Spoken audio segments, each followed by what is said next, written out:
জার্মানিতে কুমিরের সাথে বসবাস করছে একটি পুরো পরিবার। ভয়ঙ্কর এই প্রাণীটি বহু বছর ধরে একজন বন্ধু হিসেবেই মানুষের সাথে বসবাস করে আসছে। আমেরিকান প্রজাতির এই অ্যালিগেটরটি শান্ত স্বভাবের হওয়ার কারণে এখনো পর্যন্ত কারো ক্ষতি করেনি।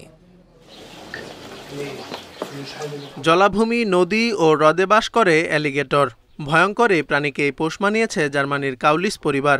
৩০ বছর ধরে ক্রিস্টিয়ান কাউলিসের শখ অ্যালিগেটরটির। তিনি যখন ছোট তখন তার বাবা নিয়ে আসেন এটি। নাম ফ্রাউ মেয়ার।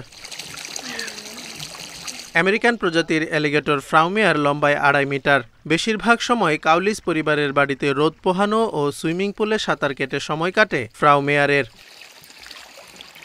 ক্রিস্টিয়ানের বাবা ক্লাউস ছিলেন একজন সার্কাস কর্মী। ফ্রাউ মেয়ারকে ২ বছর বয়সে কেনেন তিনি। ৪০ বছর ধরে পরিবারটির সঙ্গে আছে অ্যালিগেটরটি। ২০১৬ সাল পর্যন্ত নিয়মিত সার্কাসে অংশগ্রহণ করত ফ্রাউ মেয়ার। অ্যালিগেটরটি আমাদের উপর কখনো আক্রমণ করেনি ও আমাদের নিয়ে নেতিবাচক কিছু অনুভব করেনি, কারণ সম্ভবত এটি একটি আমেরিকান অ্যালিগেটর। এই প্রাণীগুলো যত বড় হয় ততই শান্ত হয়। ফ্রাউ মেয়ার শান্ত প্রজাতির অ্যালিগেটরদের মধ্যে একটি। প্রতি সপ্তাহে মাত্র একবার খাবার খায় ১০০ কেজি ওজনের অ্যালিগেটরটি।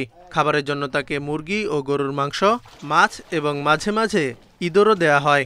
শীতকালে ফ্রাউ মেয়ার আরও কম খাবার খায়। আমেরিকান প্রজাতির অ্যালিগেটর সাধারণত ১০০ বছর বাঁচে। Zobayer Hossain, Independent news.